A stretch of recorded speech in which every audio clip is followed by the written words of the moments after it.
Hansen at the center circle, ready for the opening tip. One of the 5 starters for Portland. Rupert, Bouknight, Sissoko, and Love joining him. Fears and Reeves, Queen, Peavy, and Yves Missy, the promising big at the 5 spot for the Pelicans.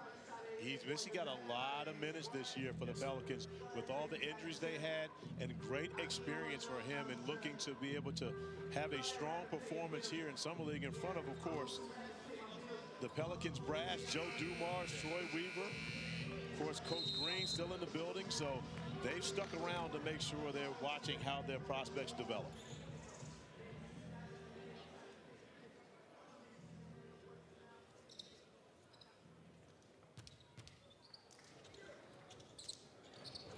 Hansen and Missy in the circle, and it'll be Pelicans on the opening possession of the ball game. And Queen at the top of the circle. Drives it on Sissoko. Tried to put him in the weight room, instead lost control. It'll be New Orleans basketball. Corey Brewer, the Summer League head coach, former player for the Pelicans and several other teams, former NBA vet. National champion at the University of Florida as well. Back-to-back. 06-07 national champion. My bad. Hansen with the block on the opening shot. Fears pulls it back out. 10 on the shot clock. Empty corner 2-man game with Queen. And we have a defensive 3 seconds and a perplexed looking young Hansen trying to figure it out. Ronnie Burrell, the Summer League head coach for the Portland Trailblazers. That's Jonah Hersku, a assistant to his left. But when you consider young Hansen picking up the illegal defense or defensive 3-second call early in this game, you also have to take into consideration the language barrier that he's having to deal with, learning a new game. And let's face it, the draft was about 3 weeks ago. Yep. And so he's actually still trying to catch up, really more the terminology and the understanding of this NBA game in comparison to what he's played for his entire life. Fears out top. That'll be out of bounds. Portland basketball. Back to Hansen. Folks, this is bigger than just the NBA and the league and professional sports. This is about a young man right now who is giving hope and inspiration to an entire country in terms of basketball. China has not been on the radar for the last 8 or 10 years in international competition on the Asian continent. Hansen is the latest of several players to reignite hope in that country. And let's also consider that there are 680 million NBA followers in China. So it is a very important property to this game. Here's out top. Reeves playing with his food, and it pays off. A long 2 to get on the board. Elite scorer, even from his high school days, playing at Simeon High School for my guy Rob Smith in the Chi. And so did the same at Kentucky, and had a little bit of growing pains throughout his rookie year, but now looking to benefit the Pelicans moving forward. Sissoko got stripped, got it back. Hansen for 3. Young Hansen. Oh, he's got the shooting sleeve move, but he's got the celebration down already. No translation necessary. I tell you, that tells you how much he connects with his teammates already, right, Corey? Well, it absolutely does. And you think about how excited his teammates were to see him knock down the 3 ball and then to see him do the job defensively. Got the block, and on the break, here comes Love. Sprays it to the wing. James Bouknight left that short. Hansen back out to Sissoko. Love driving it. Rupert. Out to Hansen. Great handle and float game, but a little bit off. But even still, at his size, the ability to be able to make that move, put it on the floor, and get to his spot, you can see why there's so much excitement about Hansen when you think about the fact that this young man wasn't even in the green room. Walked out of the stands to come down and join Adam Silver on the stage. Take one more look at the young big out of China, just 20 years old. Young Hansen knocking down the 3 ball. Check out the celly. That's it right there. That's what I'm talking about. But look at everyone on the bench on their feet, Jonesy. The celebration, but more importantly, celebrating with his teammates means even more. And it really demonstrates how basketball really unites countries and people. It's a universal language, Yep. as is this. Defensively, coming up with the block shot, denying an opportunity. And again, you know at that size, he has the ability to be a disruptor on the interior. And the example of that early in the game. Fears with a wild shot was looking for a call. Rupert on the break. Bouknight to the rim. Got the layup. James Bouknight on the board. Trying to find his rhythm offensively. Former first-round pick of the Charlotte Hornets. Out top, missing a little delay action. And that's going to be a foul against the Blazers as Reeves tried to cut off that screen. Nice pass by Rupert, getting out in transition, and Bouknight with the finish. Using the opposite side of the rim. Well, Bouknight picking up the foul will have a seat as Sean Padula checks into the game, and Bouknight and Caleb Love, both the starting backcourt, having a seat early for the Blazers. Early substitutions. Of course, this is game 3 for both these teams. Sean Padula, DJ Carton both checking into the game. Padula, who spent his last season at Ole Miss after 3 spectacular seasons at Virginia Tech. BB made a little space off the bounce. Big time rebound by Missy. One-on-one against Henson. Man, he put him on a flight, but couldn't cash out. Reeves on the baseline, cut off. Shot clock down to 7. Queen. Peavy, one more to the corner. Pristine ball movement. Everything but the bucket for the Pelicans. Sissoko. Back out. Rupert for 3. Ryan Rupert out of France. 4th-year pro. Played in France and New Zealand prior to coming to the NBA. Queen out front. Methodically working his way inside and turned it over. And that's been a concern for DQ early. Had a 7 turnover game last time out, looking to clean that up as the Blazers lead by 6.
Summer League. Playing in the NBA is an adjustment regardless of who you are, but Hansen has looked incredibly effective and efficient so far. And when I talked to Summer League head coach Ronnie Burrell about him, he said he's not even really worried about the turnovers, which have been a part of his first 2 games. He said, I don't worry about the turnovers at all because passing is such a big part of his game. He's big, he's young, he has the ball in his hands, so I don't worry about the mistakes. Burrell also said that's what makes him special, his ability to play make, create as a center. He also said his court vision and IQ is elite. So I followed up and said, where does he get that high IQ from? And he said, honestly, that type of feel to me is innate. I don't think it's teachable, especially in a young player. He just developed it from watching and playing all his life. It's really rare, guys. Yeah, poise and passing skills that belie his age, Corey. And interesting. The hype on this guy is similar right now to that of Wang Jiji and Yao Ming back in the early 2000s. And when you think about the fact that Yao Ming coming in as the #1 pick, really just kind of took the NBA by storm and was well worth the #1 pick. Yao Ming was absolutely spectacular. And you're talking about another very good passing big man that is being able to grace our game. Joe Chi, another one from the Houston Rockets. There was a game between Yi Jianlin and Yao Ming back in the mid-2000s, a regular season game, okay? Folks, listen to this as Fear slams it home. The ratings on that game between Houston and Washington featuring those two players, the ratings back in China made the Super Bowl ratings look tiny. It dwarfed Super Bowl numbers. That's the impact of basketball in China. It's 3-ball from the corner. Tell you what, the Blazers have been sharing the basketball extremely well and taking advantage of the opportunities from beyond the arc. Already 4 of 7 from 3. DJ Carton.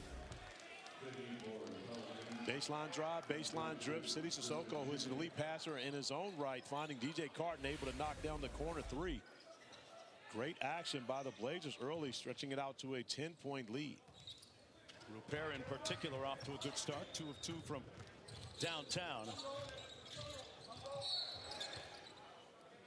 Quinones with the foul out front on Padula. Folks, Summer League action continues tomorrow on NBA TV, ESPN, and the ESPN app. On NBA TV tomorrow, Phoenix, Minnesota at 5, Orlando, Brooklyn, Pelicans, Thunder after that at 9:30.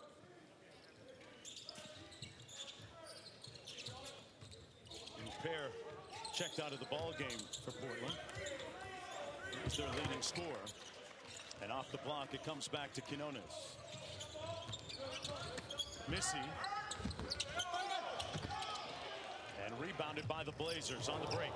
Carton with a nice spin out to Padula. Carton is one of the more athletic guards that you're going to see, especially off of 1 foot. Elite athleticism for DJ Carton, who spent time at Ohio State in college, was an early entry into the NBA draft and still trying to find his footing, but has had significant time in the G.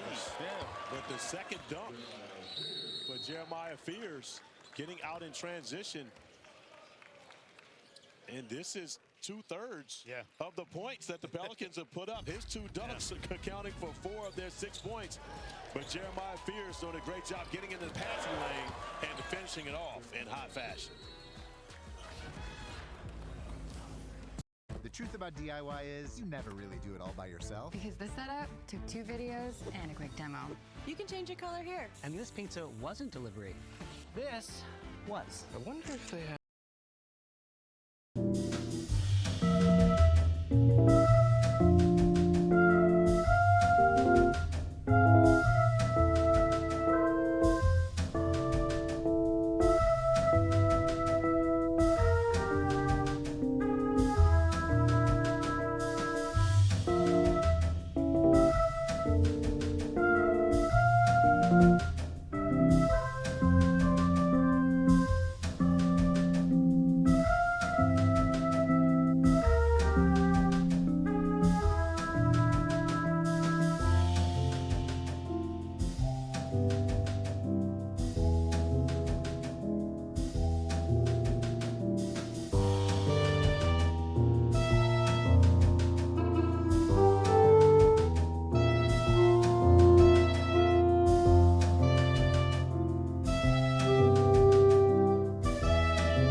To the pavilion in Las Vegas on day 6.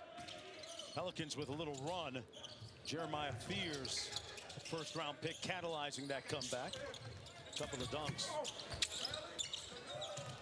Caleb Love drives the closeout. Nice dime inside.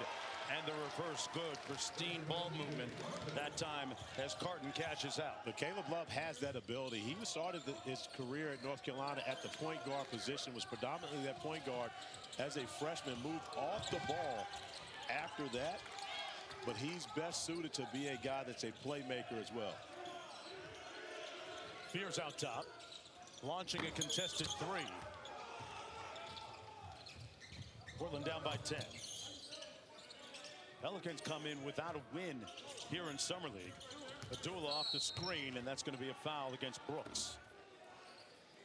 As Queen gets ready to come back into the ball game, and of course, so much of the franchise's future, immediate and long-term, hinging on the health and availability of Zion Williams. And of course, right beside him, the Hall of Famer and the new president of basketball operations in New Orleans. To Zion's right, Troy Weaver, the general manager. So, remember we were talking about DJ Carter's athleticism?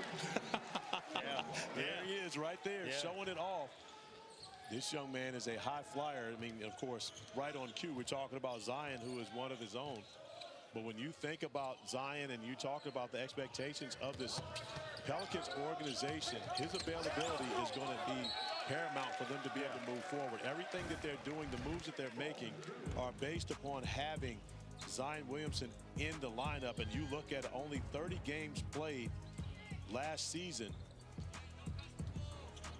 And again, you've heard it time and time again, the best ability is availability in the NBA.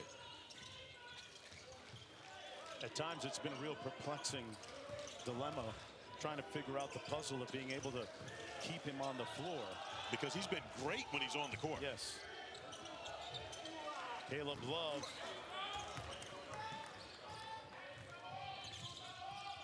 Here come the Pelicans.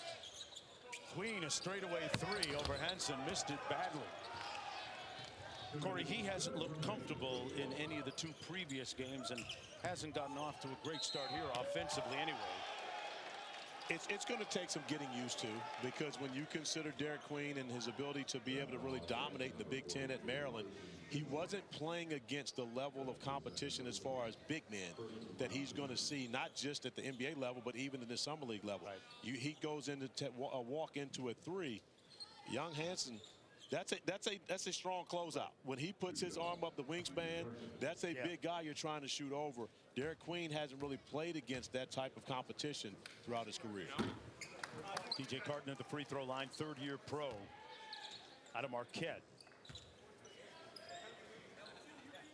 Earned a two-way contract with the Raptors at the end of the 23-24 season, and then waived later in December.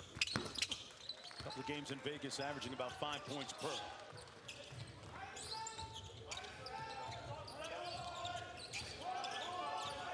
Portland up by 13 here in the early first part of the half.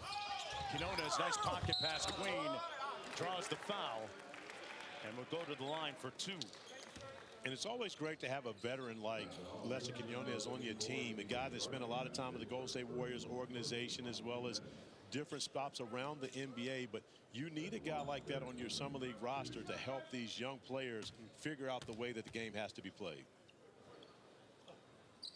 Queen learning and adjusting to the rotations and speed of the game. Had 7 turnovers in the first contest. Hey, see the next generation of NBA stars at NBA Summer League in Las Vegas.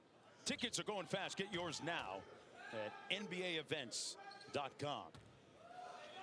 How about Queen, a 77% free throw shooter in college. You saying? Queen was also a member of Montverde Academy, where they actually had in this draft 4 players drafted in the first round, alongside his teammates Cooper Flagg, Liam McNeely, and Asa Newell. So you've got 4 guys playing in Summer League.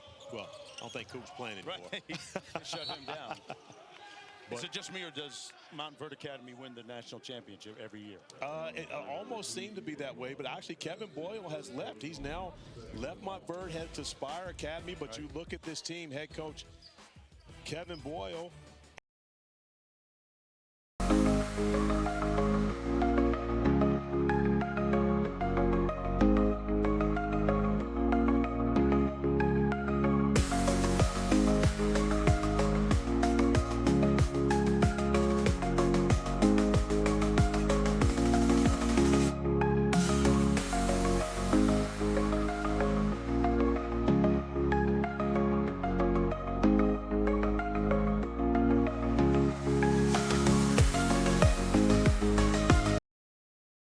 is a fight. Yeah.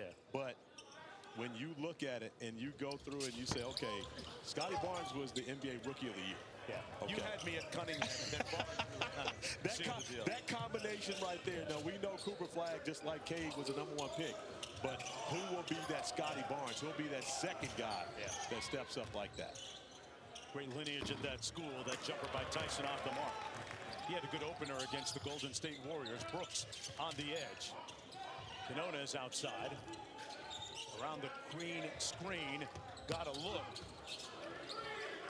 And here's Caleb Love.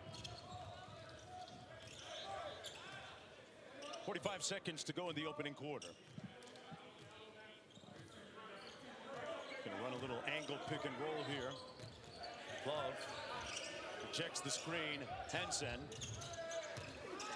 spins, and Queen with good defense knocked it away. Shoemate to Queen. Queen working on Henson. Big time lefty hook. But you see the touch from Derek Queen right there, going to that left hand, the ability to be able to finish with either hand right around the rim and a soft touch. Lead is down to 8. Caleb Love running the point in front of guy he remembers as Mr. Big Shot. Head coach Chauncey Billups, who won't like that turnover. Won't count, didn't get it off in time, and that's the end of the first. 10 minutes of play from the pavilion. Wasn't a great start for Derek Queen, but he finished the first quarter with excellent play on both ends, stripping young Henson on one end and finishing over top of the big man on the other. Right now at US Cellular, you can get 4 free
off the bench. What was working for you there in that first quarter? Really just asserting myself offensively, getting in the lane, being aggressive, just trying to get my teammates, active and get them going, and then just trying to push the pace and use my athleticism to the best I can. And this is your 4th summer league. What are you hoping to show out here? Really just, blessed for another opportunity, another run to go at it, and really just trying to compete out here. Really put all my weaknesses to test out here, and just trying to find the best competitive style of play and get my game going next season. So. Thanks for your time. Yeah, appreciate it. Guys. All right, back to the action. Thanks, Vanessa. 8-point lead for the Blazers. Shoemate out top. Queen with a nice pass on the baseline to Reeves. Queen, little hezzy against Henson. And got the N1, put Henson in the weight room on there. And Derek Queen starting to get comfortable. You see his ability to handle the basketball on the perimeter. And is going to be crafty. Oftentimes will become a hard matchup for opposing bigs to have to go out and guard. You see his ability to go left and finish through the contact. Okay, just clicked with me, Corey. Sebo. Zach Randolph. That is That's a lot of I'm looking at him thinking he moves and shakes like somebody, Zach Randolph. That is a lot of what many people close? say. Oh, yes, very close. When you consider Derek Queen, and again, Zebo, similar to Derek Queen, they weren't above the rim guys, but they had Zebo had elite footwork. He was a very good passer. I'm not sure that Derek Queen to this point, even though he's a good rebounder, I don't know that he's the rebounder that Zebo was. But if he can develop the mentality that Zebo had, now that is a difference maker in itself. Love with the offensive rebound for the Blazers. Another opportunity. Sissoko Hansen had a notion. Stares down Queen, jabs him a couple times. On the cross, Young Hansen, and that's going to be an offensive foul. On an offensive foul against Young Hansen. And Queen bodying up, and you see Hansen getting that left arm up above the shoulders. But that's really the biggest key for Derek Queen, is watching him compete on the defensive end of the floor. I believe that's where many people feel that the league could be a struggle for him, as he finds Chase Hunter in the corner. Was able to knock down the 3-ball.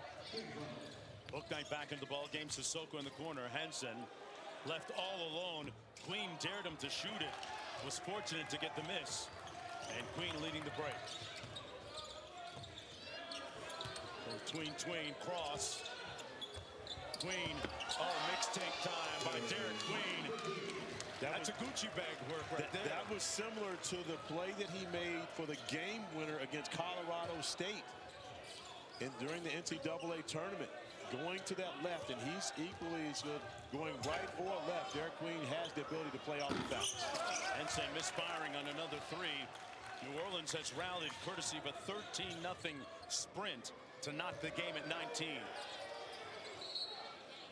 Ball tipped out of bounds.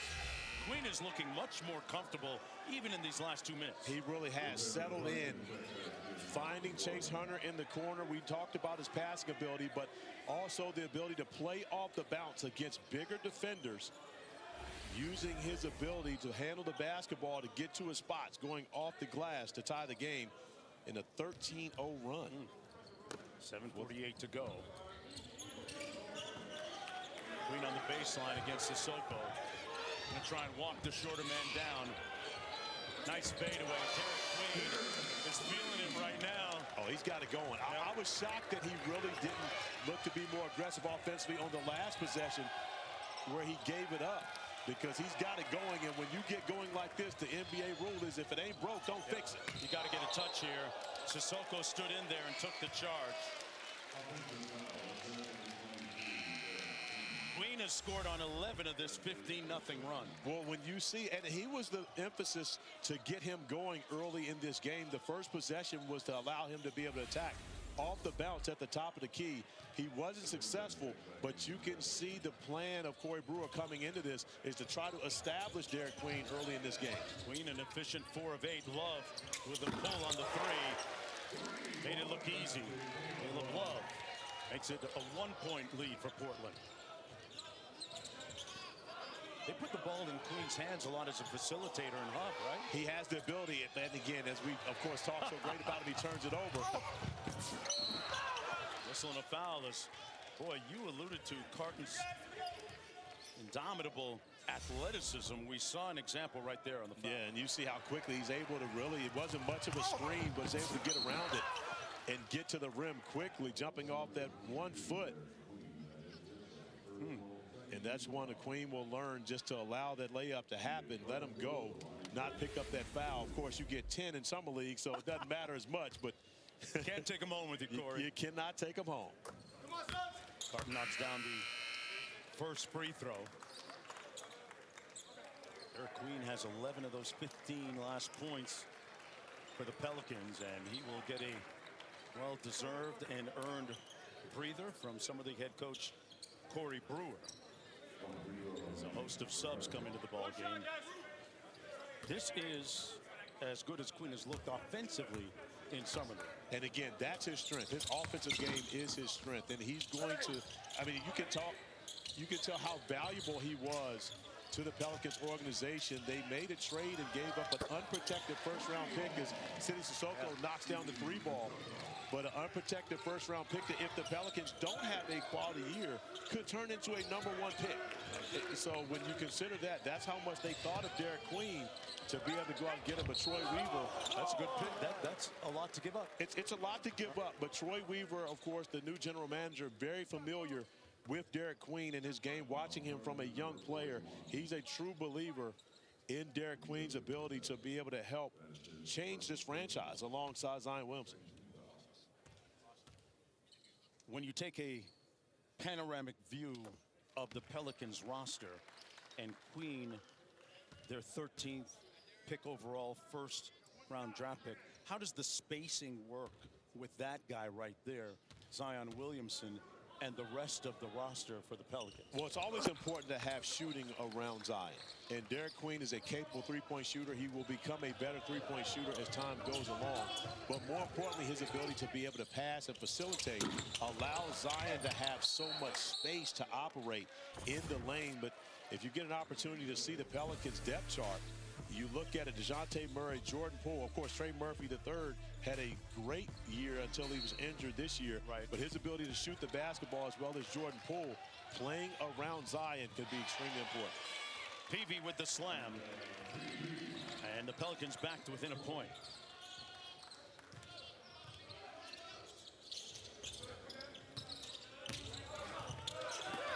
Inside, another good defensive play by Misi, who you spoke about earlier. He got a lot of tick this year, a lot of burn with the Pelicans, unexpectedly, but it proved to be valuable experience for him. And he could be the guy that's the starting center for the Pelicans, playing alongside Zion. But you see his defensive ability and able to slide his feet on the perimeter, oftentimes switching against guards and pick and roll, but also able to protect the rim.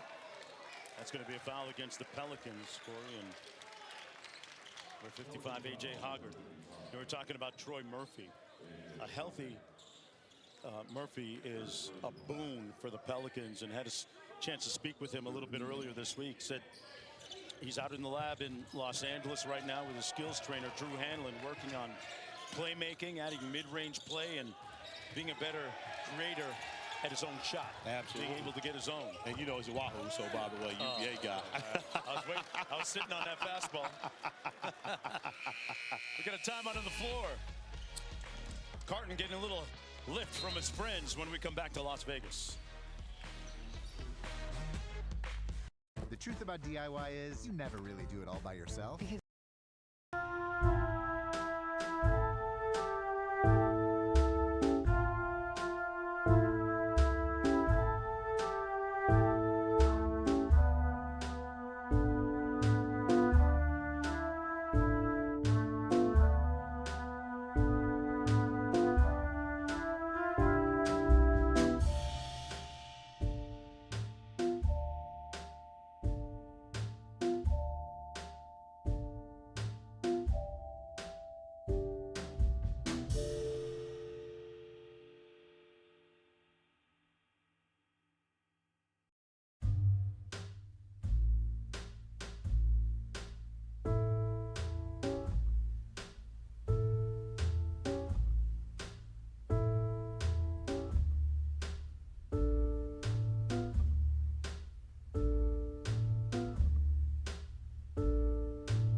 Of course, and Corey Alexander. Coach, good to see you, man. My dog. Do you still have a payroll number to ESPN? Hey, man, y'all people working me good, man.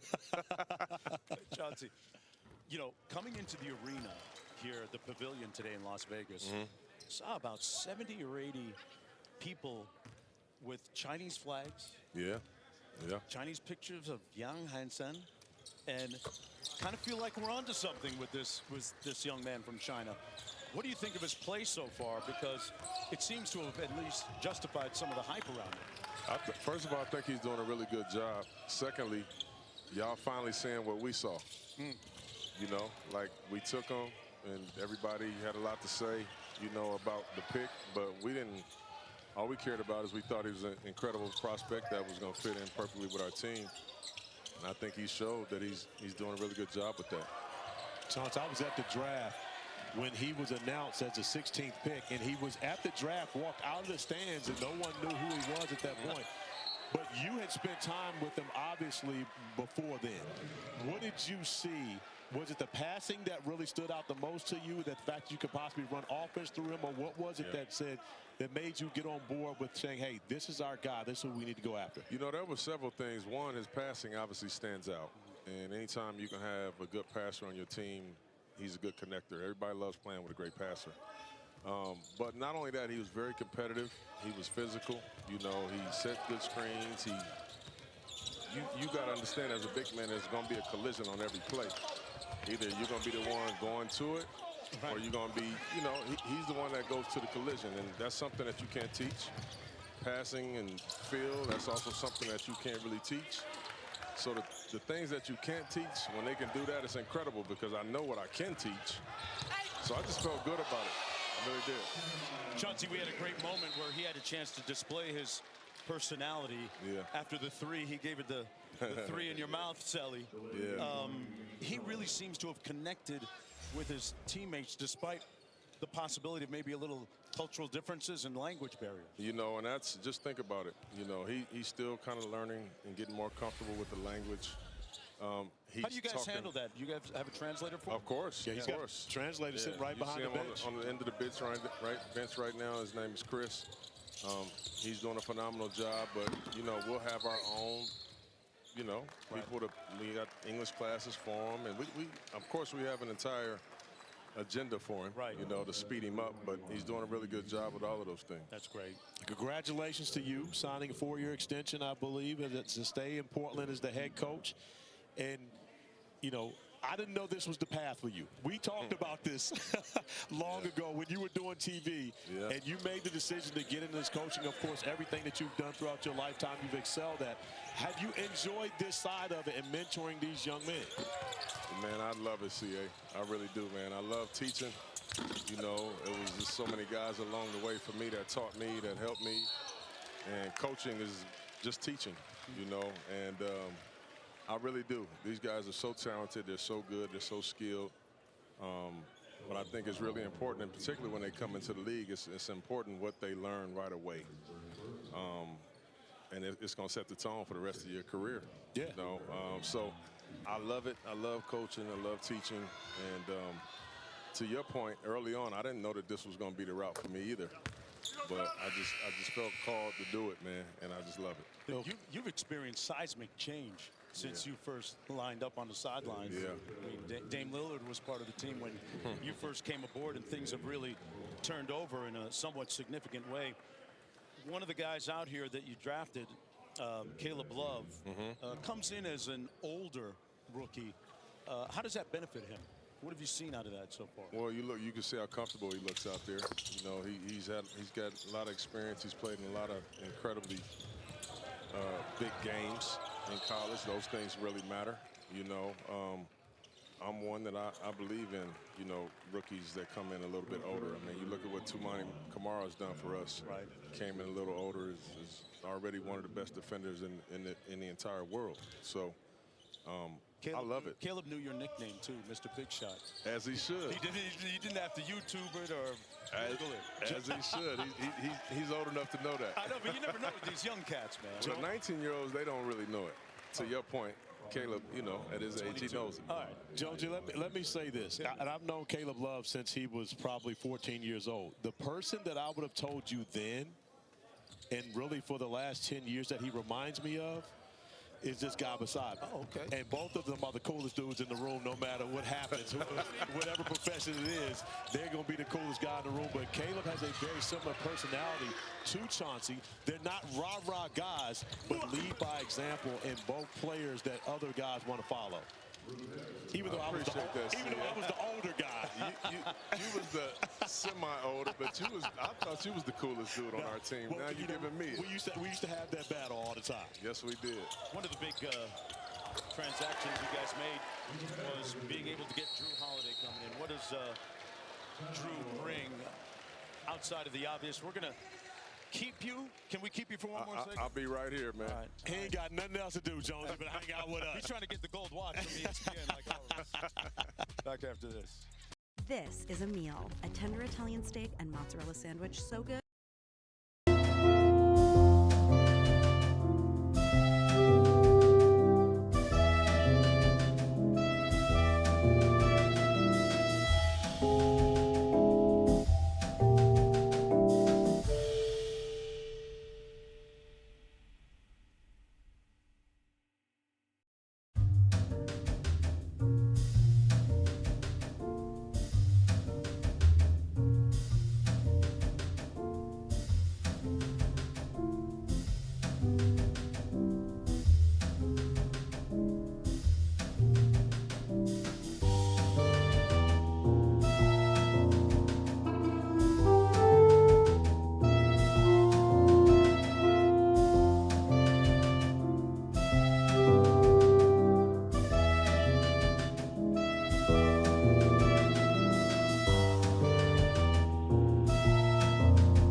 Chart for the Trailblazers. Drew Holiday acquired in that deal with the Celtics. Anthony Simons going the other way. Let's start with Drew. That's where we ended things off. What one variable does he bring that you guys figure to benefit from the most? Experience. You know, that's the one thing a young team doesn't have is experience, and it's tough to get that unless you bring it in like that. And obviously, this is a guy who's won championships. He's, in my opinion, going to be a Hall of Famer. What he can give Scoot Henderson, Shaden, Tumani, Denny, all of our young, talented guys, even our centers, what he can give them are things that I can't give them. I can try as good as I can, but you need a guy actually in a jersey that can do that, you know. So I'm super excited about Drew, and he's not like an old player. He can still go out there and dominate and do what he has to do, which I love. Now, of course, I've been able to do this through text, but also got to congratulate my young fella inducted into the Hall of Fame. So again, you know, and Jonesy, this is the thing, and I don't think really many people know this. He had a struggle for his first couple of years at the NBA, and it wasn't necessarily play as much as it was injuries. The shoulder, multiple shoulder injuries that took him off the floor. We ended up trading you out of Denver to Orlando. You couldn't even play at the time. You bet on yourself going to Minnesota, and coming off the bench, became that sixth man. But then, of course, it was the Pistons that really went out there and saw what he could be moving forward. When you look back at that journey, how much of that helps you share with these young people, somebody special like Scoot, who hasn't hit that all-star level his first 2 years yet? Well, you know, the biggest thing, CA, is I think that's one of the gifts that I have is I actually can relate to every single guy on that team.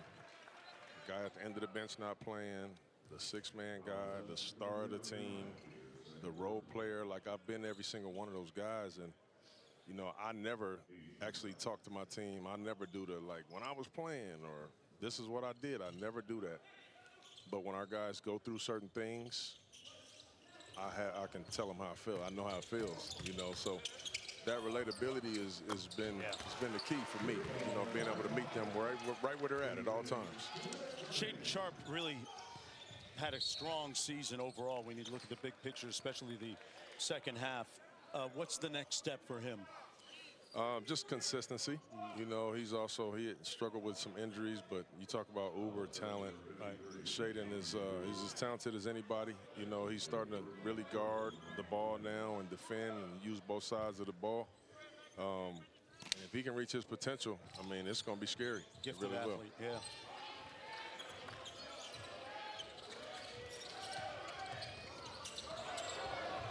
That's the kind of defense you want to see from them, right? They're scrapping. I believe it was 2 years ago your team won the Summer League championship. Was that? That was a couple years ago. It was a couple years ago you guys won it. And we talked about how would that defense translate moving forward. And, of course, that's where it starts with every organization. It starts on the defensive end first. With the trend now where everyone is picking up 94 feet, is that something we'll see more so from the Trailblazers? And again, to me, that trend really started in the 2021 finals when Drew Holiday started picking up Chris Paul 94 feet. And that changed the series after Phoenix was up 2-0 in that series. Is that something we see from you guys moving forward? Well, most of the world, and even you, now that I hear this question, I didn't really see us play last year. But that's what we do. We pick up full court every single time. Toumani Camara is maybe one of the best in the league at picking a guy up full. I mean, end to end, that's what we do already. And to y'all's point, like when you have a young team and you're trying to build and you're trying to, you know, get your culture together and your identity together, like you start there on the defensive end. And all of our guys know that's where we hang our hat. Offensively, we'll just get better. Offense is fun. Everybody can play offense. That's the easy thing to do. So we're going to hang our hat on the defensive side of the ball, and offensively, we just play fast and share the ball. How would you characterize Donovan Clingan's biggest improvement from Game 1 to Game 82? Oh, man, it's been incredible. I think the education that he was able to get, you know, playing so many games this year, understanding how to play against a shooting five or an athletic five, or, you know, he's seen it all now. He really is. He really has. He's seen it all. So the jump that he's making this summer, I'm really excited about, too. Do we see some too big action with Hansen and Donovan, perhaps? I'm not sure. I'm gonna have to see. I'm gonna have to see these guys play together and play a little bit more. But it would be so new. Hey, I got to ask you, with young Hansen playing as well as he has, do you have your passport ready for a trip to China? Oh, I'll be ready. I'll be ready. Going over, right? I'll be ready, baby. I played over there a couple times in the preseason. It ain't his first time going over there. They're going to love the big fella when you do take him back over and get an opportunity to play in front of his home country, especially if he's knocking down threes like this. Hey, Corey, guess who the most scrutinized NBA coach in China will be? Oh, no question about it. I tell you what, though, if they know like I know, he will have his fan base there as well. One of the best people that I've ever been to be associated with in this game. Amen. I've referred to him as a little brother. He's not that much younger, but you're still a little brother, but part of the greatest five alive. We still got a little salt and pepper on us right now. With a lot of fire in the furnace still. A lot of fire left. Chauncey, thanks a lot for joining us. I appreciate y'all. Appreciate y'all. We'll be back in just a moment. Love, baby. We're here at US Cellular for Us Days, where our customers get exclusive deals just for them.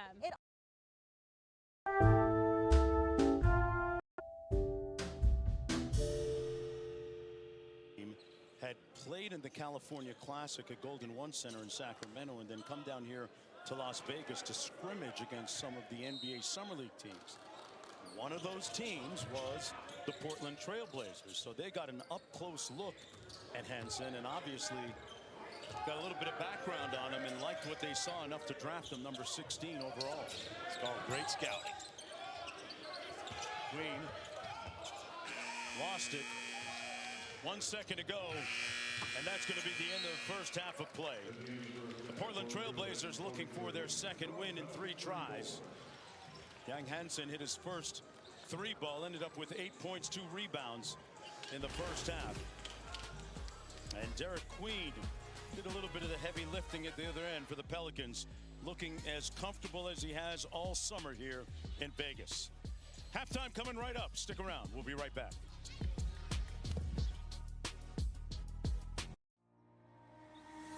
It's the big summer sale. Shop and save on styles made to match your summer energy.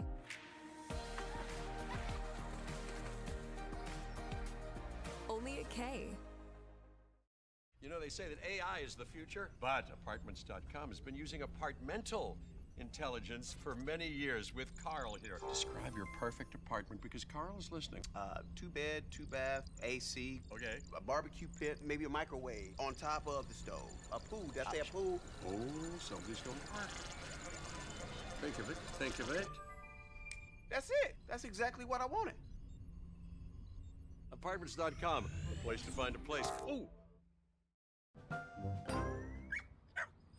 A large touchscreen keeps everyone.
Bringing a lot to the table, just making sure I put my teammates in the right position, put myself in the right position. And like you said, continue to carry that swag and play with that swag. What do you think is your best skill that you bring or will bring to the Pelicans next season? My offensive ability, my offensive skill set. And we saw in the Summer League, you were ready to get shots up early and often. I think 2 shots in the first minute, hit a 3, got downhill late in the game, finished off the glass. Who are your offensive inspirations? I would definitely say Kyrie Irving for sure. Just the way he was able to kind of pick his spots and get to his spots. I would say Steph Curry, the way he moves without the ball and the way he gets his shot up. And definitely probably Anthony Edwards, the way he picks his spots as well. And he's not afraid to take the big shot and to take the big shot in a big moment. You were the first true freshman at Oklahoma to score 30 in a game since Trae Young did it. Yes, how are you looking forward to a matchup against the Hawks and Trae Young? It's going to be a great competition. Trae, I learned a lot from him this past year, and we still talk to this day. So just being able to go out there and compete against him on the highest level you could possibly play on is going to be super dope. What do you know about the Pelicans team that you're joining? We have a great team, young core, and we're going to go out there and play hard. And a lot of guys reached out, so everything just seems genuine. And once we step on the court, we're going to be together. We're going to play against somebody else and beat somebody. When you think about your career you're about to embark on, yes, sir. And let's go 10 years down the line, yes, sir. If you can tell yourself this would be what my ideal career looks like, fill in that blank for me. I would definitely say top two point guard of all time. Just bring a lot to the table and just continue to show everybody what I'm capable of every time I step on the floor, and just focus on the game that's ahead of me and the practice that's ahead of me. All right, well, I'll be watching. Yes, sir. Nice to meet you, Jeremiah. Yes, and enjoy sir. the ride. Yes, sir. Thank you.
had struggled in his first 2 games, but tonight, at least in that first half, he looked like the guy we saw in college. He really did. He was able to get going and putting the ball on the floor, taking advantage of the matchup versus young Hansen, who, of course, had a good first half as well, but is going to have a difficult time defending someone like Derek Queen with his ability to handle the basketball and make plays off the bounce.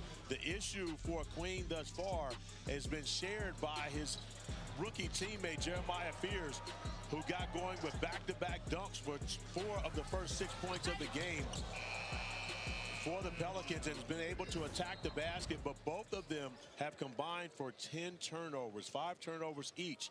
The Pelicans alone with 16 turnovers, leading to 18 points for the Blazers. That's been the difference in this game. Let's check in courtside with Vanessa Richardson. Vanessa?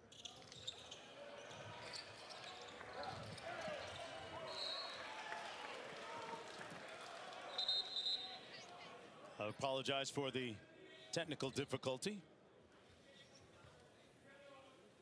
9-point lead. It'll be Portland basketball. Meanwhile, Young Hansen at 8 points, 2 rebounds in that first half. Hit his first 3 ball. I like this matchup right here. You've got Jeremiah Fears guarding Caleb Love. Both these guys, as Fears wins that battle, both these guys spent time playing for Brad Bill Elite. And yes, that is absolutely what you think it is, the Nike EYBL program. Right. What used to be the St. Louis Eagles. Of course, Caleb from St. Louis.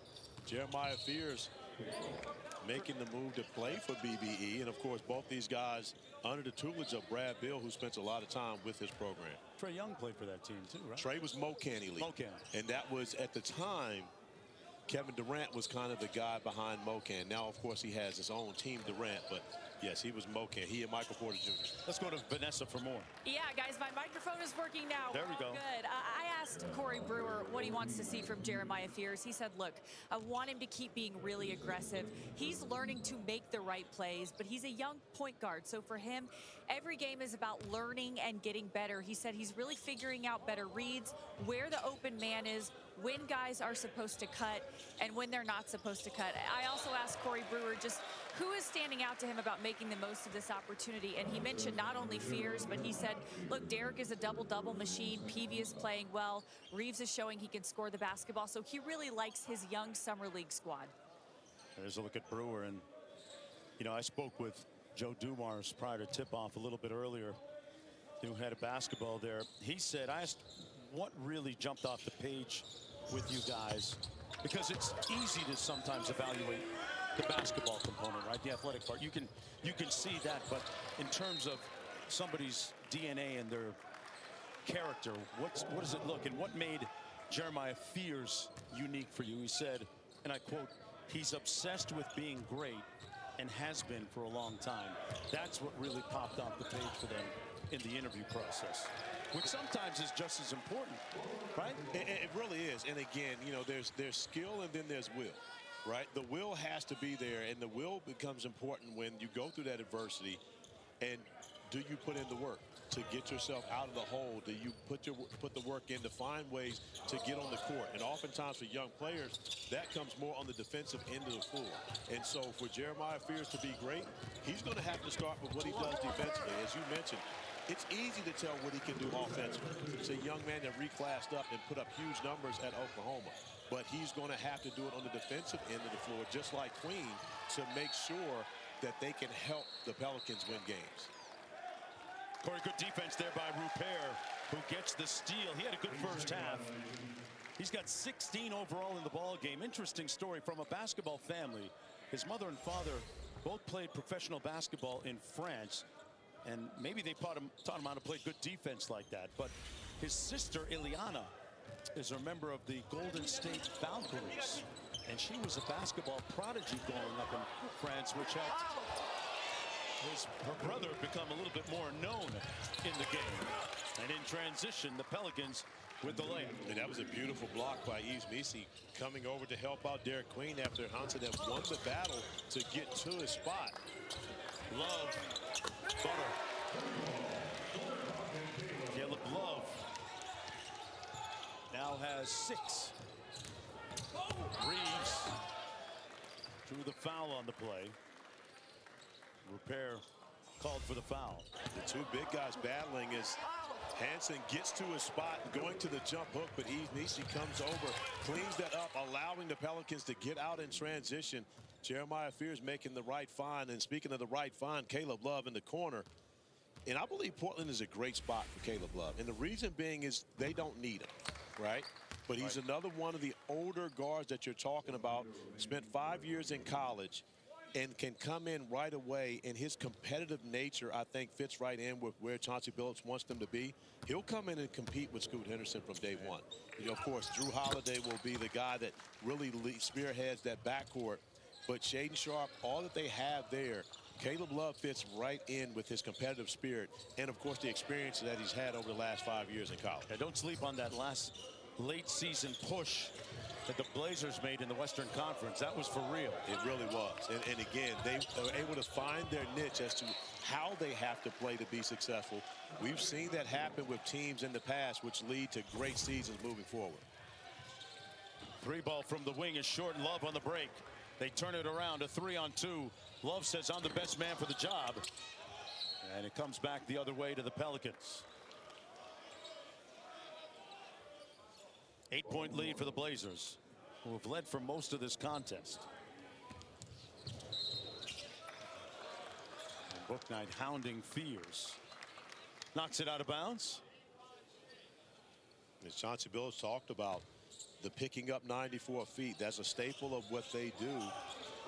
We didn't get to see a lot of Portland last year, especially on a national stage, but I believe there will be much more moving forward for them. I think they have now made that push to get out of that rebuilding stage and now try to find their way into the playoff mix. You mentioned that ending of the season last year. Normally that leads to better things in the following year. It absolutely does when you bring in players like a Drew Holiday to team up with a veteran like Jeremy Grant. They've got some great wings, wing defenders.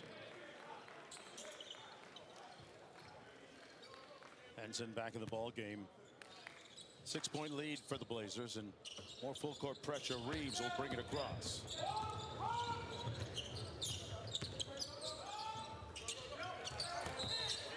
It's going to be a kick ball against Henson.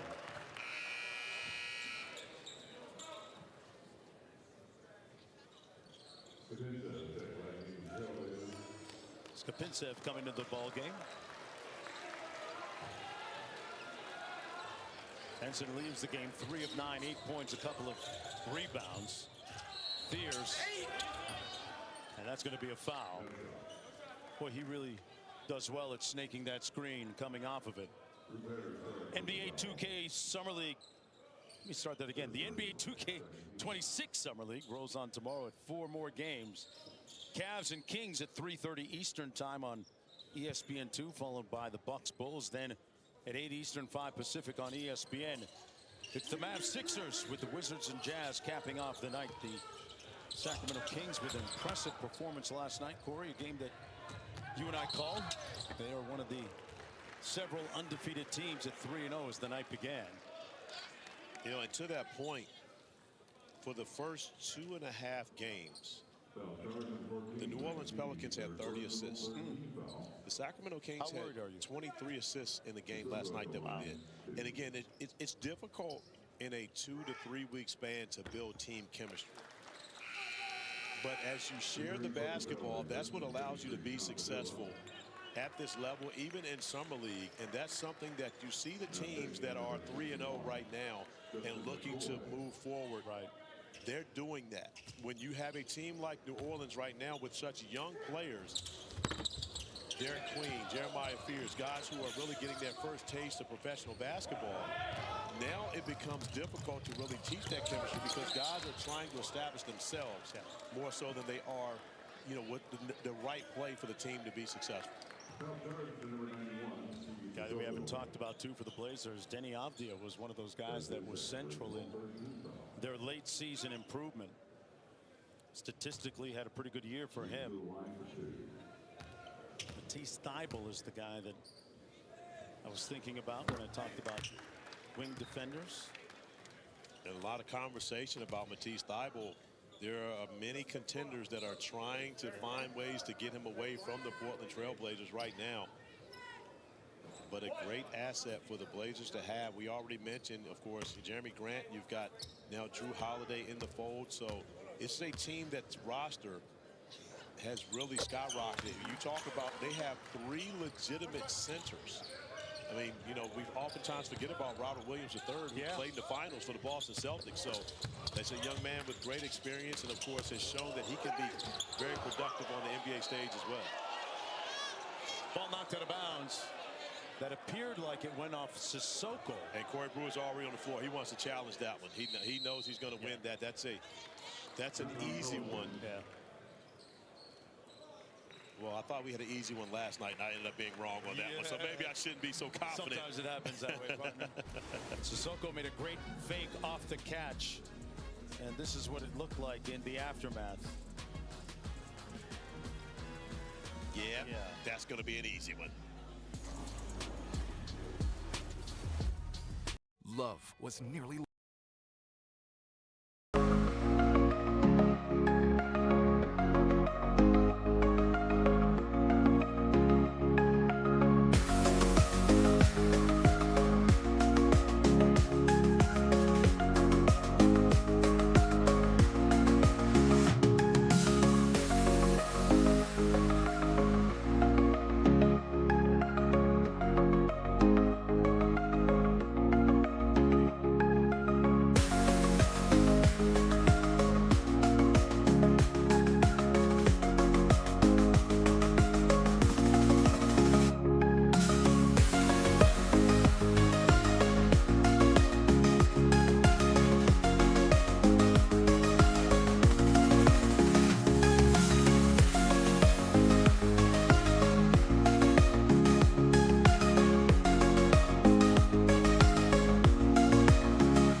should be going back to the Pelicans.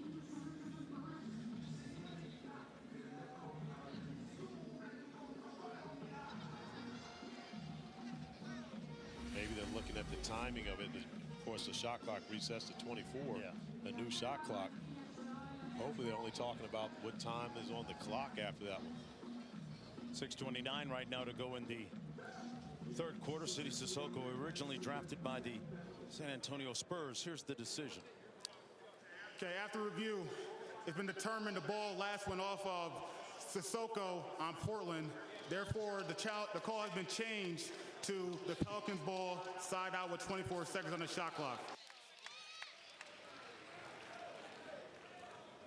Okay, as predicted. Now I'm 50%. Yeah, for Summer League. You're climbing, man. My numbers are coming up. I'm with you now. I'm with you now. Pelicans still looking for their first win of Summer League.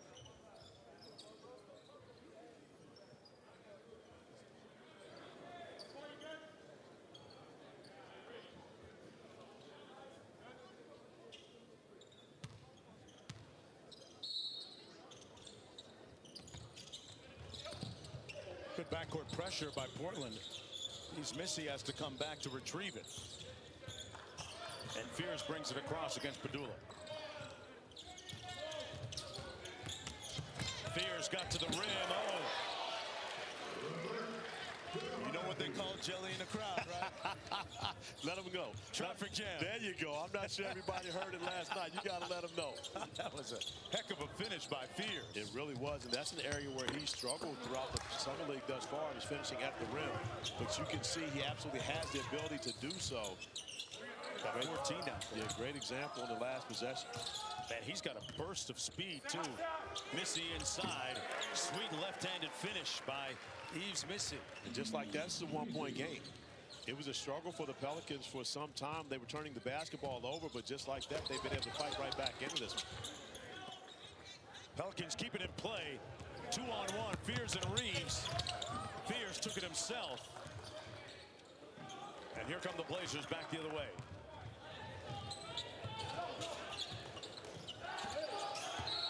And that's going to be a foul against the Pelicans and Micah Peavy. Jeremiah Fears attacking the rim, avoiding the shot blocker, going to the opposite side, the reverse layup. And then Yves Missy, the nice pivot to keep the right foot on the floor, going with the left hand to finish it off, making it a one-point game. Missy 6'11" out of Baylor. Earned Western Conference Rookie of the Month back in December. Really was able to ascend a steep learning curve, but still on it as he competes, commits the foul there. Missy in the 2 games here averaging 10 points a game and 12 rebounds. Yeah, he and Derek Queen both have been in double-figure rebounds in both games thus far for the Pelicans. And again, that's something that's always going to be necessary playing alongside Zion Williamson. You're going to need guys that can actually get boards on both ends of the floor. Missy had a 6 offensive rebound game in the first performance, and anytime you can go and get extra possessions for your team, it makes you even more valuable on this squad. Tula goes 1 for 2. Loose ball. And we're going to have a foul. They're going to get Missy on that one as well. Going to be offensive rebound off of the free throw. So Carton will trigger sideline out of bounds. Dula closely guarded and turns it over. Quinones applying the pressure. Yeah, that's one of the things that Les Quinones has done throughout this game. He's been able to apply that pressure on opposing guards. And again, this is a young man who has experience in the NBA. A lot of experience with the Golden State Warriors. So knowing that how important it is going to be for him to do the job defensively. Fears elevating. Missed the dunk spectacularly. You talked about a burst. Man. Quinones with the runner. The wrist turned over that time, Corey. Sometimes when your misses are so pretty, we got to show it again. And this is one of those ones. Jeremiah Fears elevating. And to the delight of Zion Williamson, who's probably missed a dunk or two like that. Maybe trying to dunk it too hard, but I don't mind the attempt. And right to his teammate off the carry. Love Corey Brewer coaching him up. Are you concerned? We talked about the number of assists. Fears with 14 points in the ball game. As a team, they have 7, the Pelicans. But are you concerned with the inordinately low assist total? It's not his game. It's not his game. Okay. And again, you know, in his interview, he talked about wanting to be one of the top point guards of all time. I would call means passing too. Right? I'm just saying. I would call him a combo guard. Okay. And once again, it's no slight to Jeremiah Fears, but his skill is scoring. I mean, let's call it what it is. He's not a great passer from the standpoint of just being a pure passer. He's more of a passer by drawing defense to him and finding that open guy. But again, when you attack the basket the way that he does, and again, right now, when you consider he's playing now his 3rd professional basketball game, those are plays he's going to finish later this season. No doubt. And so, again, the ability to be able to attack the way that he did, you like that effort from a Jeremiah Fears. Love, nice find in the corner for 3. Rebounded again by McCoy, gets it back. And we're going to have a traveling violation against DJ Carton. Under 4 minutes to go here in the 3rd. Portland's lead has been chiseled all the way down to 2 points. The Pelicans have stopped turning the basketball over. That's really what's helped them. Memphis comeback in the third quarter. They're starting to get shots on every possession. Pierce tried to hit Love with the Smitty move. How good do you have to be at something to have it actually named after you? Yeah. I mean, and it's happening, and you would know it's coming, but you couldn't do anything about it.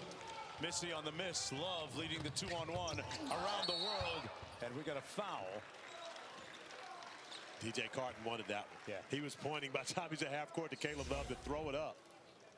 Yeah, we've seen him bounce already and how he can hop. But this was the right play by Caleb Love because, of course, when you consider the fact that Christian Shoemate was getting back to try to take away the lob from DJ Carton, that's the right read by Caleb Love. Olivier Kamba. That's how it's pronounced. At the free throw line. I looked at that earlier. I was wondering. I had a number of different pronunciations for it, but I'm going to follow you because got it right from him. There you go. Got it. Don't be mad at the play-by-play guy. I That's know how he you told would me go to the source, so therefore I was waiting to hear you pronounce it. I'm just glad that they're saying repair the proper way, because Americans like to sometimes mispronounce things. You mean Gobert instead of Yeah. You know, a whole bunch of that going around. Queen off the elbow. Brooks got a little food on the perimeter here. Drives it and scores it and one. Skabensa was at a disadvantage. We saw that from the beginning, and Brooks knew exactly what he had. And a nice job by the Pelicans spacing the floor, giving Brooks the driving lane, allowing him to have enough space to be able to get to the basket where he's able to finish. Opportunity for the and one and to tie this game. Saw James Borrego back there pointing at him, saying nice play afterwards. Borrego sitting on the baseline there will be running Willie Green's offense again this year in New Orleans. And how about the substitution by Corey Brewer? You take out Jeremiah Fears and you put in Derek Queen. So you can expect to see Queen as much more of the playmaker and ball handler with this group on the floor. McCoy on the edge. Drives it on Quinones. One more to Love. Never made it. Great anticipation by Brooks and some room service. New Orleans has battled back with a lot of resolve and taken a 2-point lead. Looking for their first win of the summer here. On the pistol action, Queen gonna walk down his defender. Walk him right down. And he goes to the free throw line for a couple of shots. The New Orleans Pelicans jumping into the lead as Keon Brooks Jr. turning defense into offense. And just like that, it's a 2-point lead for the Pels. Zion approved. Yes. The truth about DIY is you never really do it all by yourself. Because this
Phillips' coaching staff after a wildly successful year as head coach of Paris basketball. He led Paris to the EuroLeague playoffs, really defied the odds.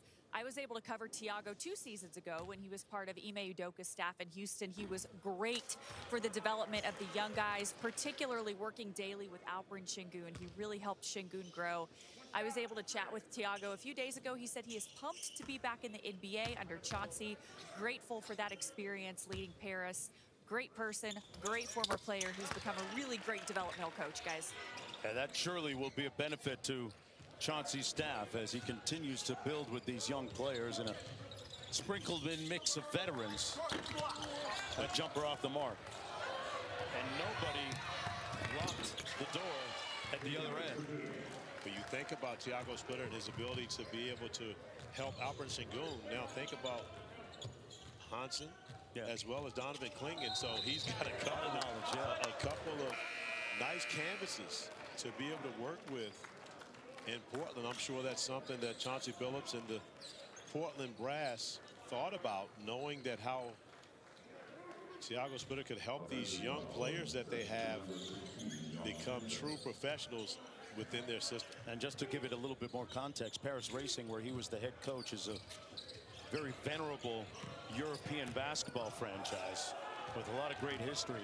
Same one that Tony Parker played for before coming over to the Spurs. Rupert, speaking of France, laces that one.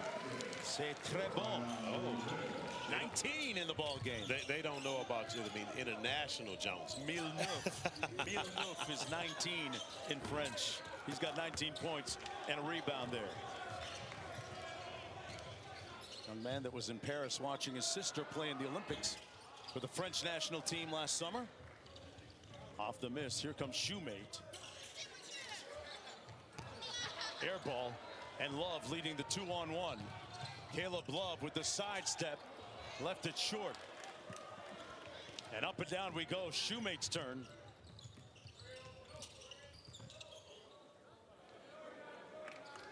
Pelicans in a 5-out look here.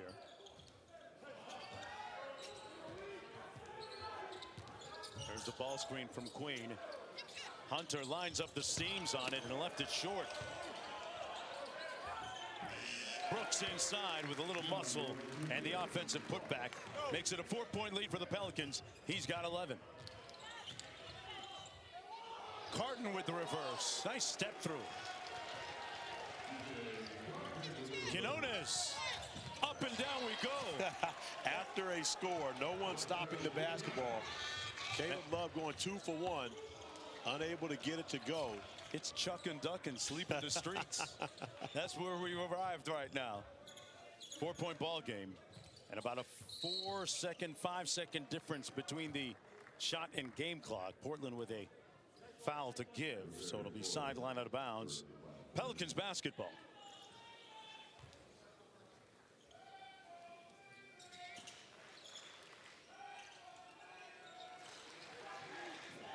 Quinones around the screen on the angle pick and roll. Queen rolled to the basket. Quinones got a little bit deep and turned it over. What went wrong there? Well, as you mentioned, the spacing right there with Derek Queen converging out that dunker spot only did not give much space for Lester Quinones to be able to make a play, either dropping it off or getting to the rim. Love. Skip pass to the corner. One more. Rupert, that's the right guy, but he left it short. But a quality look at the end. Great ball movement by the Blazers to get that look from a guy who's been successful. And Rupert up top. Rupert from Paris, France.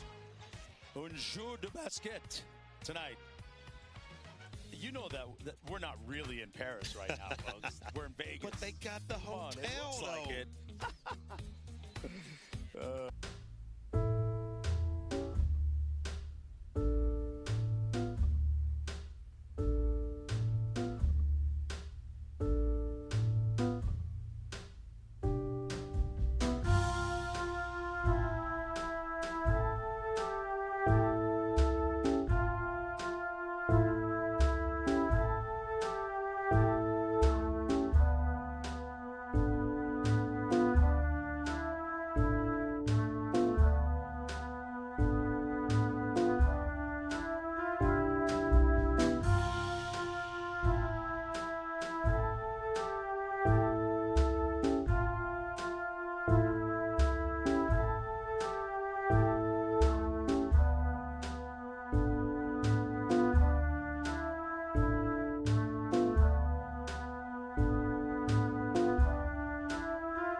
really just continuing to go out there and play together.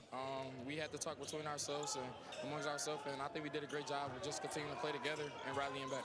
Individually, what have you liked about your game? Really just continuing to stay poised. I had a couple early turnovers, but never letting one play dictate the whole game. So, thank you. Good luck. Thank you. Guys. Okay, so thank you, Vanessa. On a scale of Hansen going up top off the feed from Sissoko, back to Fears. On a scale of 1 to 10, what kind of grade would you give him tonight so far? Well, tonight I would give him a 6. And the reason I would give him a 6 is because he has 6 turnovers. And so that part of it doesn't allow me to take as much of the effectiveness and the efficiency that he's had shooting the basketball, which has been much better for him throughout this game, 6 of 11. But if you're going to be a guy with the basketball in your hands, you cannot have a 1 assist to 6 turnover ratio. And again, as a young player, he's going to learn. He's going to get better.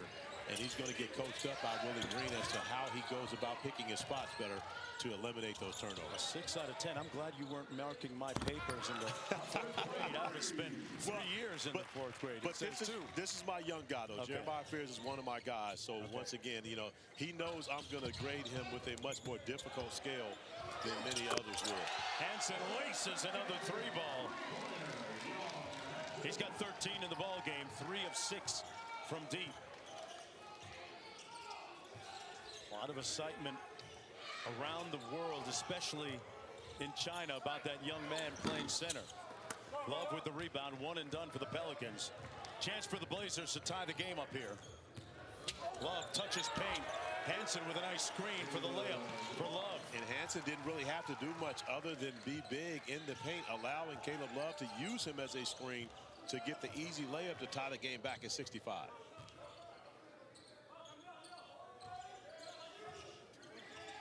They run some empty corner 2-man game. Hunter with the miss, the offensive rebound by the Pelicans. Looks on the drive. Man, he's had some nice moves to the bucket here tonight. And he earns another trip to the free throw line, Brooks. Young Hansen running the floor, finishing off the alley-oop, and then out beyond the three-point arc, once again knocking down his 3rd 3 of the game. Much to the delight of the fans who have shown up to see the big fella, the 16th pick. Portland Trailblazers, man, they're going to be on one of those planes going over to China for a preseason game soon. I tell you what, and it is going to be litty when they get there. You know, you speak to some of the guys that were teammates of Yao Ming back in the day, Shane Battier, Tracy McGrady.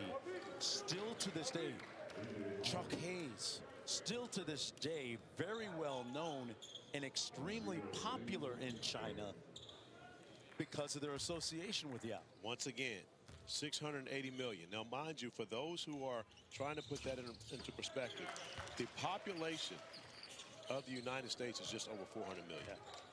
There are 680 million NBA followers in China. So again, that in itself shows you what's the most popular sport in China. And when you've got the largest population of any country, shows you how global this game has become. Shoemate out front. Hugger drives, picked up his dribble. Quinones on the move, sprays it to the corner. Shoemate for 3. Great defense that time by the Blazers. On the push, Sissoko. Back to Tyson, walks into the 3. Loose ball. Pelicans basketball. Leading by 2.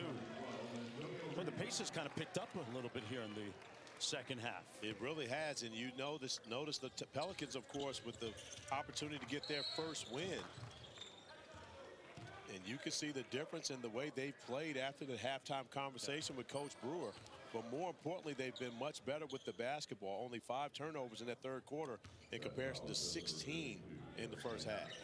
I have to assume these are all very prideful, professional players. Nobody wants to go home 0-5. That's going to be an offensive foul on the screen by Missy, who's perplexed by the call. I'm a little perplexed also simply because I don't know that he moved into this screen. Maybe a little movement with that right shoulder forward, but he was set. And Hunson's calling out the screen. Yeah. Tyson just runs into it, but I'm not sure that that's a I'm not sure that's an NBA foul. Caleb Love blocked after the whistle. Messi said, don't try and fly in here like that.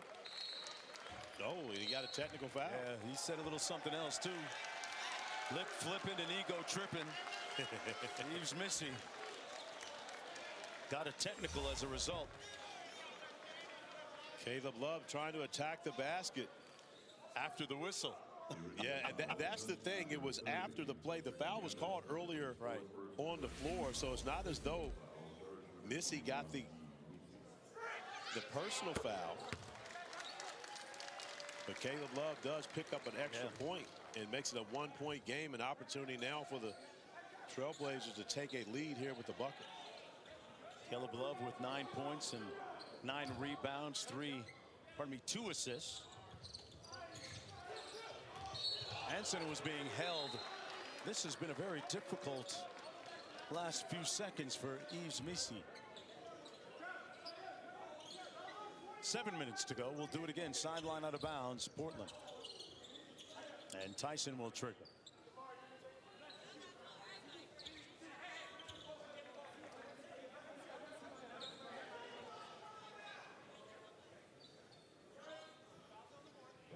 And now our officials have to speak with Sissoko about something. Love off the Hansen screen. Sissoko with the ball fake. And he was fouled on the play. Play a little bit disjointed right now. That foul against the Pelicans. Coming up after the game on ESPN Sports Center with Michael Eaves. Post-game coverage of the Major League All-Star game from Atlanta. Caitlin Clark faces the Sun in Boston. And a young fan who has a serious heart condition spends a day with C.J. Stroud as the Fever get the win against the Sun. But boy, Caitlin Clark having a tough time shooting the basketball of late. Love not having a tough time lacing the 3-ball. And Portland back up by 2. He has 12. Caleb Love has never been the most efficient shooter, but he's always made big shots. And then when we talk about the semblance to Chauncey Billups, and the reason he knows the name Mr. Big Shot, because he was a Mr. Big Shot of college basketball. Timely buckets, the name of the game sometimes. Tyson left it short. Missy with the board. And the push up to Shoemate. Crosses on Love, elevates and detonates. What a move by Shoemate. Love back at you the other way, got it partially blocked. 2-on-1. Hugger got the roll. You want to talk about toughness. A.J. Hoggard attacking the basket. Shoemate getting the job done on both ends of the floor. The block just led to that too. However, this one we may see on SportsCenter later. That's a highlight for Mr. Shoemate. NBA 2K26 Summer League is proudly sponsored by NBA2K26. Rated E for everyone. We're earning unlimited 3% cash back on dining and entertainment with the Capital One Saver card. Let's just get one of everything. Fire everything! Yes, chef! 3% cash back on chicken! Yes, chef! 3% cash back on dessert. Sorry, chef. What's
Zone. One more to the corner. Good offense.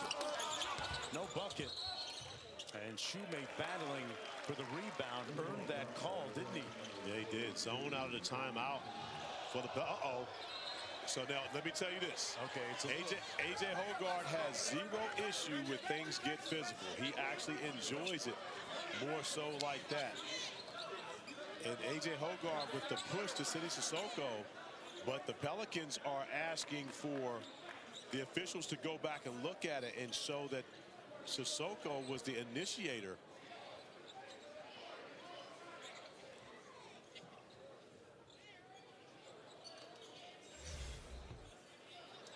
So after the play, now we're talking dead ball. Sissoko is elbowing in the back of Jeremiah Fears. And then as the two exchange words, AJ Hoggard having none of it. So comes over and pushes City Sissoko. The previous play is under review for a player altercation.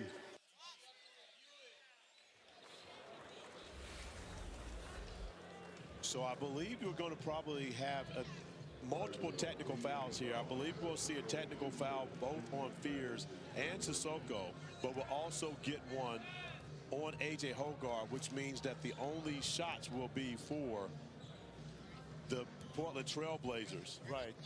And again, we're fortunate to have the pleasure of being able to have Portland Trailblazer great with us, and Terry Porter coming over and talking about these light altercations.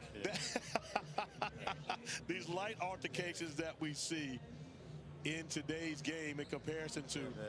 Hey, if that's Buck Williams, this gym is clear right now. You already know. That's former Blazer Buck Williams. Everybody will go to their room. I think it's just going to be 3 technical fouls on this one. And again, the Blazers will get 1 shot because it'll be 2 technical fouls on the Pelicans. I can't see them upgrading that much more than that. Still looking, though, adjudicating the call at the monitor. Sissoko actually delivered a blow to Fears before everything started, and then Fears with a little push in the back. And that's where it got real spicy.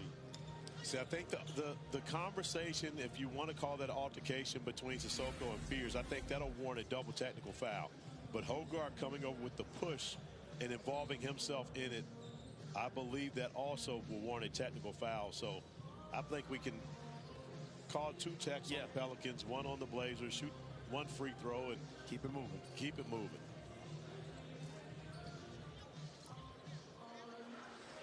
For 5:43 to go. I was sitting with Ryan Dunn and Caden Shedrick, 2 of my former UVA guys, earlier today watching what was a flagrant 2 ejection in the game prior. Wow. And I thought it was a common foul. And they're telling me, no, that's a flagrant. So I said, okay, maybe you upgraded to a flagrant 1. That's fine. But the fact that it was ended up being a flagrant 2 ejection just shocking to me. Yeah, unnecessary and excessive to warrant a flagrant penalty 2. Here's a look at the updated standings. 8 teams at the current moment are undefeated, but only 4 make it to the semis and then to the final. And point differential is the deciding factor in determining it.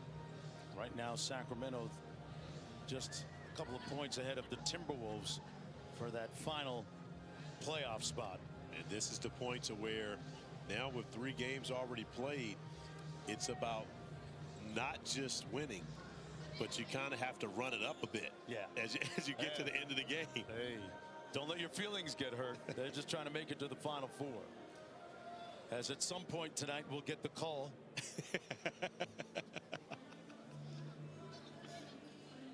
Jafar Kinsey, Matt Raftery, and Austin Spiker, our officiating crew. I kind of adjudicated this thing about 5 minutes ago, right? Yeah, Judge Tony Brown, you got this in real quick. Joe Brown, somebody, talk to us. Here we go. After the loose ball foul, we have a player altercation. We have a technical foul on Jeremiah Fears for starting the altercation. We also have a technical foul on City Sissoko for instigating the altercation. Also, we have a technical foul on 55 from New Orleans, which all will be 2 offsetting technical fouls and 1 technical foul. Portland will shoot 1 free throw. We will replay from there. As you said 5 minutes ago, Portland gets the free throw and move on. All is said is done. Okay.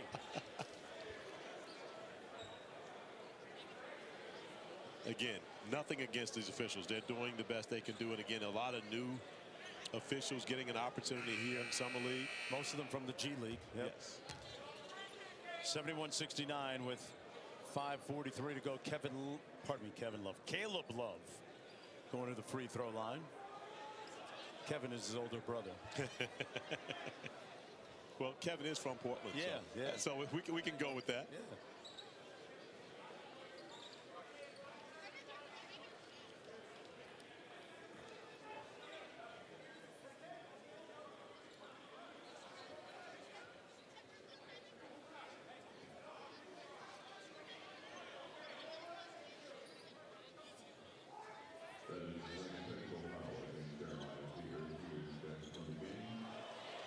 So there you have it, Jeremiah Fears with his 2nd technical foul. Or is it Sissoko? Yes, I believe it's Sissoko with the 2 technicals. I don't think. Yeah, the PA announcer just said Fears. Well. Yeah, so Fears' night is over. But Fears does have, yet he got one with 16 seconds remaining in the 2nd quarter, so he's done as well. So Fears and Sissoko have seen their night truncated. It's over. Little time to maybe hit the bike, get some cardio in. So is A.J. Hoggard also? Hoggard also ejected. Maybe that was what took so long. Yeah. We didn't get that part in the messaging. No. That there was, that there were ejections. So Sissoko and. Well, penalty 2s are ejections by rule. But they were technical fouls. Yeah. We'll look for the 2-minute report tomorrow. On the reverse, a foul. Goes and Reeves will go to the free throw line for the Pels.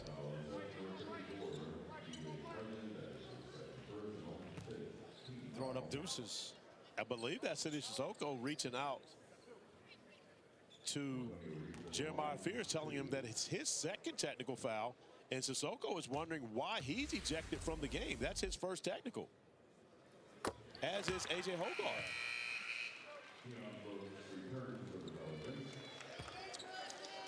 Is Monty still here, McCutcheon? Well, I saw Monty. He was on the baseline a minute ago.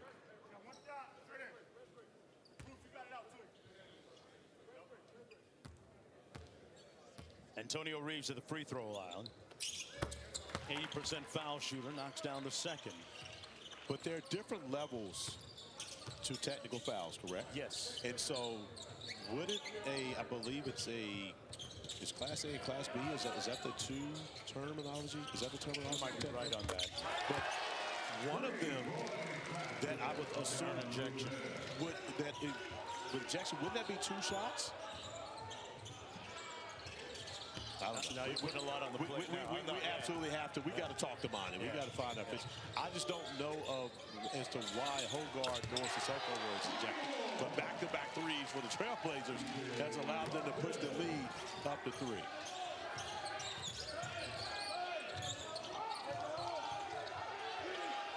Quinones, great defense by Love. Nice rip through and bucket off glass by Antonio Reeves, who has found his rhythm. We got 4.5 minutes to play into this competitive game. The Pelicans looking for their 1st win of the summer. Mark Jones courtside with Corey Alexander, Vanessa Richardson on the sidelines as Corey Alexander and the Pelicans look for their 1st win in 3 games. Bad news is Jeremiah Fears, their top draft pick, had his night ended, the result of an altercation and ejection a moment ago. Carton at the free throw line for the Blazers.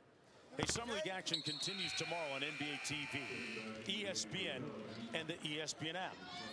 On NBA TV tomorrow, Phoenix against Minnesota at 5, Orlando, Brooklyn at 7:30, Pelicans, Thunder at 9:30. Young Hansen back into the ball game with a little over 4 minutes to go. As is Derek Queen coming in to finish it up and to see which one of these prize rookies can get their team a win here in their third game of Summer League, which would be the first win for the Pelicans if they're able to walk away with one. Reeves pulls it back out against Love on the cross. Around the world, got peeled clean. 3-on-2 on the break, and the lay is good. Portland up by 5. And we talked about Caleb Love's heroics in late game situations. He's starting to show up here in this fourth quarter for the Blazers. Out top on the delay action, Misi hands it off to Queen. Big to big on the DHO, Corey. How about that? But that's Queen's skill. Yep. That's his skill set. He has the ability to be the ball handler in pick and roll action, to play on the perimeter. And speaking of ability, Caleb Love doing the job defensively, and then the kick ahead to DJ Carton with the easy layup. And just like that, the Trailblazers have been able to build a 5-point lead, mounting a comeback here in this fourth quarter. Brooks on the bounce, back out top. Queen steps through. Misi can't find the handle. Hansen can. Knocked away, but he's fouled by Misi. It'll be Blazers basketball. Young Hansen with great hustle there. Incredible energy. And another turnover for the Pelicans. They seem to have gotten over the turnover problem in that third quarter, but now up to 25 total in the game. 4 already here in this fourth quarter with 3:36 remaining. Rupert to inbound. Love runs some split cut action. Love with a clean look.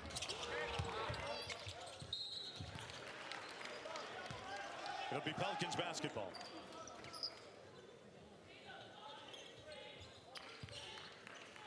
Boy, I think we've seen every team in Summer League pick up full court. Yeah, I mean, again, you know as well as I do, this is a copycat league. So when you see the success of teams doing it, everyone is going to try to find a way to implement it. Reeves turned it over. Queen knocked it to Misi. Alert play by Queen. Yeah, great effort by Queen to keep that possession alive. And that's going to be a travel against Peavy and another turnover. They're 26th of the game. And that's really the only thing that's truly held this team back.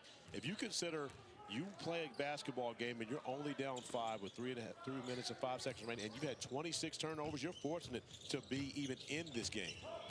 Led to 29 Portland points. Love fouled on that drive by Antonio Reeves.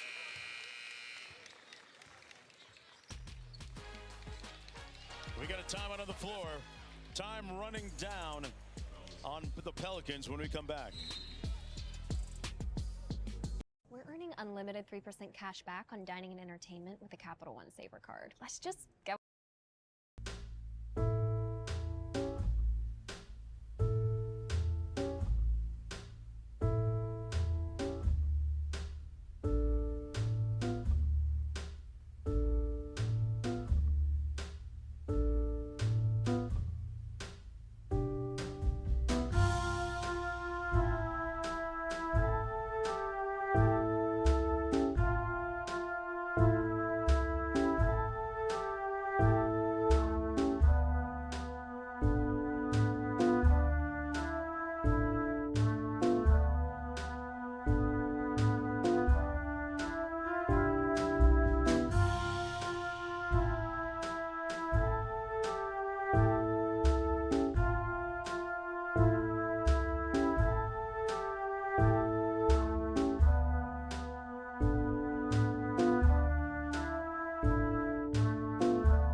with him to the game tonight. He is more than capable of doing that. And again, I think that's why he has an opportunity to be a part of that Blazers rotation, because he can be that third point guard or coming off playing off the ball, but he can guard his yard, guard the positions, any guard position, either one.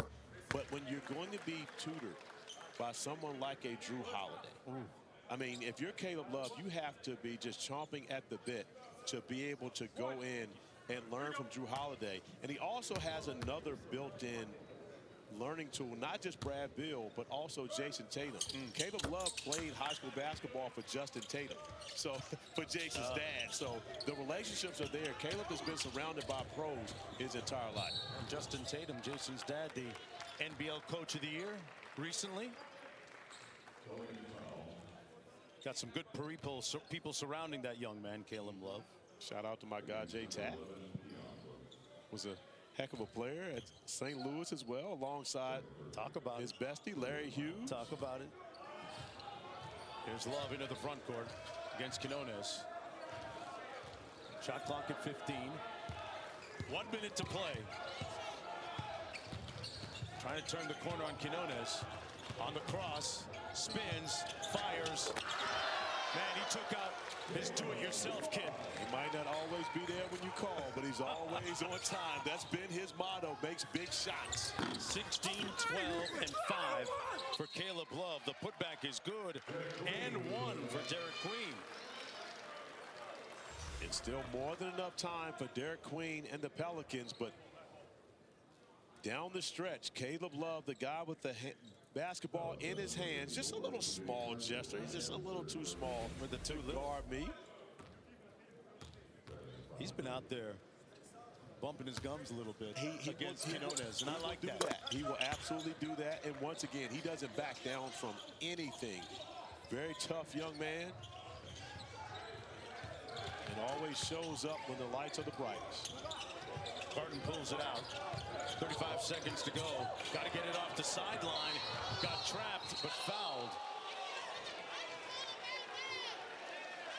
You don't want to play with the basketball out near the sideline in the midcourt line, right, Corey? No, you absolutely do not, especially when you've got Keon Brooks Jr., Quinones, Micah Peavy. All these guys can get after it defensively.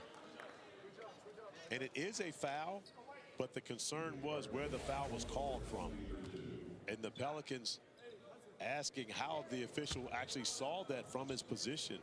But you can see it was the right call. Keon Brooks getting a hand all over DJ Carter. Carter knocks down the first free throw. One of the leading scorers. He's up to 19 on the night with 5 assists.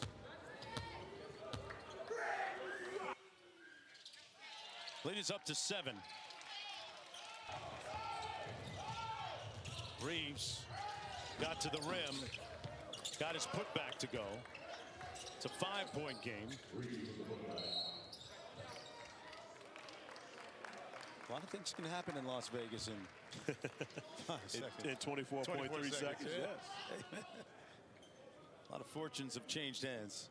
Yeah.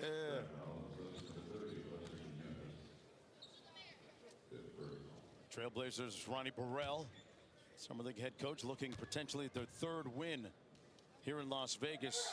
Pardon me, 2nd against 2 against 1 defeat. A complete night by Caleb Love. Both ends of the court. I'm going to say this, and this may not be well received. If Caleb Love had come out of college after the national championship game in his sophomore year, they lost to Kansas when he was at North Carolina, he would be in someone's NBA rotation right now. Wow. And again, there's many testaments to guys who have stayed for 5 years, but honestly believe that he stayed in college too long. He would already be in somebody's, he most likely would have been drafted at that point. Yeah, when to come out, when to stay is still a very human and inexact science. But even still, I think he's in a great scenario, could possibly find himself as a two-way with the Portland Trailblazers. But I believe that he's in the perfect spot, especially to be coached up by Chauncey Billups, to try to find his way into becoming a successful NBA player. He'll have a lot of eyeballs on him because Young Henson, one of his teammates, has a very big following that's still in the gym here with 6.2 seconds to go and a 6-point lead by the Trailblazers. They were actually 30 members of the media at the Blazers pregame news conference. Oh, yeah. For Summer League. And Chauncey Billups is going to be the most watched coach in China this NBA season. Under scrutiny. We're earning unlimited 3% cash back on dining and entertainment with the Capital One Saver card. Let's just get one of every.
Pelicans fall to 0-3, barring a miraculous turnaround. And look at that, 1, 2, 3, 4, 8 teams at 3-0. But the key is the point differential. And those 8 teams will abandon their plan to sit their rookies now. If there's a chance to win this thing, you're going to go after it full force. You've seen those rings, right? We've seen the rings. A lot of ice in those rings. Young Henson with the foul on the 3 with 0.2 to go.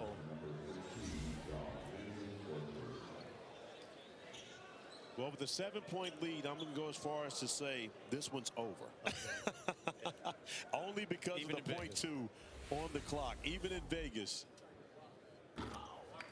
I'm not sure. Knocks down the first. Yeah. They've invented that 5-point shot that you can make with 0.2 on the seconds, even if Keon Brooks makes these first 2 free throws. Made things much more difficult for the Pelicans after Jeremiah Fears was ejected.